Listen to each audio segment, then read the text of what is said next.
दोस्तों, उत्तर प्रदेश की योगी सरकार ने शैक्षणिक सत्र 2023-24 के यूपी बोर्ड और सीबीएसई बोर्ड के पाठ्यक्रमों में बड़ा बदलाव किया है। स्कूलों में छात्रों को अब मुगलों के इतिहास के बारे में नहीं पढ़ाया जाएगा। यूपी सरकार द्वारा इतिहास की किताब भारतीय इतिहास के कुछ विषय द्वितीय से शासक और मुगल दरबार के चैप्टरों को हटा दिया गया है। एनसीईआरटी यानी राष्ट्रीय शैक्षणिक अनुसंधान एवं प्रशिक्षण परिषद ने नए शैक्षणिक सत्र 2023-24 के लिए अपनी किताबों के पाठ्यक्रमों में कई बदलाव किए हैं। इतिहास, नागरिक शास्त्र और राजनीतिक शास्त्र की किताबों में कई बड़े बदलाव किए गए हैं।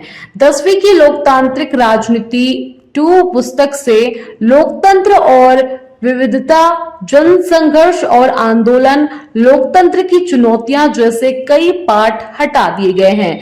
वहीं भारतीय इतिहास की 12वीं के पाठ्यक्रम में द्वितीय भाग से यूनिट 5 शासक और इतिवृत्त पाठ से अंतर्गत मुगल शासकों एवं उनके दरबार के बारे में पढ़ाया जाता था, उसे अब नहीं पढ़ाया जाएगा। इसी के साथ इतिहास के भाग में 3 यानी कि यूनिट 3 में औपनिवेशिक शहर और यूनिट 5 में विभाजन को समझना भी अब हटा दिया गया है।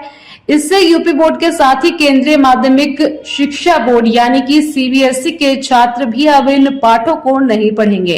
दोस्तों, शासक और इतिवृत्त में मुगल दरबार के तहत विद्यार्थियों को अकबरनामा, बादशाहनामा और मुगल शासक और उनका साम्राज्य, पांडुलिपियों की रचना, आदर्श राज्य, राजधानियां और दरबार, शाही परिवार, मुगल अभिजात्य वर्ग और धर्म पर प्रश्न उठाना जैसे विषय पढ़ाए जाते थे, इन्हें अब हटा दिया गया है। इसी तरह औपनिवेशिक शहर और विभाजन को समझना टॉपिक भी किताबों से अब हटा दिया गया है। इसके तहत औपनिवेशिक शहरों और विभाजन किस तरह हुआ, इसके विषय में पढ़ाया जाता था। इतिहास में ही 11वीं की किताब में इस्लाम का उदय, संस्कृतियों में टकराव और औद्योगिक क्रांति को भी हटा दिया गया है।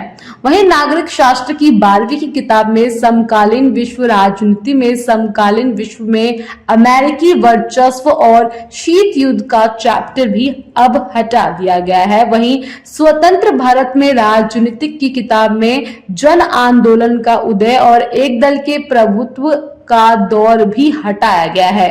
इसमें कांग्रेस के प्रभुत्व की प्रकृति, socialist party, communist party of India, भारतीय जनसंघर्ष आदि के विषय में पढ़ाया जाता था। ये बदलाव राष्ट्रीय शिक्षा नीति 2020 के तहत किए गए हैं। सरकार ने इन बदलावों के लिए पहले ही संकेत दे दिए थे।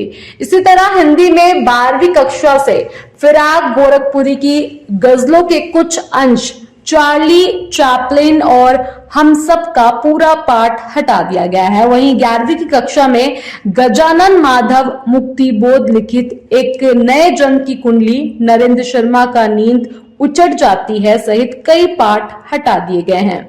दोस्तों, मुगल के नाम और इतिहास को लेकर योगी सरकार पहले भी फैसले ले चुकी है। 2020 में योगी सरकार ने आगरा के मुगल म्यूजियम का नाम बदलकर छत्रपति शिवाजी महाराज म्यूजियम कर दिया था। अब एनसीईआरटी की किताबों से मुगल इतिहास को हटा दिया गया है। आपका इस बारे में क्या कहना है? आप हमें कमेंट बॉक्स में कमेंट कर जरूर बताएं और बाकी खबरों के लिए देखते रहिए जनता की आवाज। जनता की आवाज यूट्यूब चैनल को सब्सक्राइब करें, साथ ही बेल आइकन जरूर दबाएं।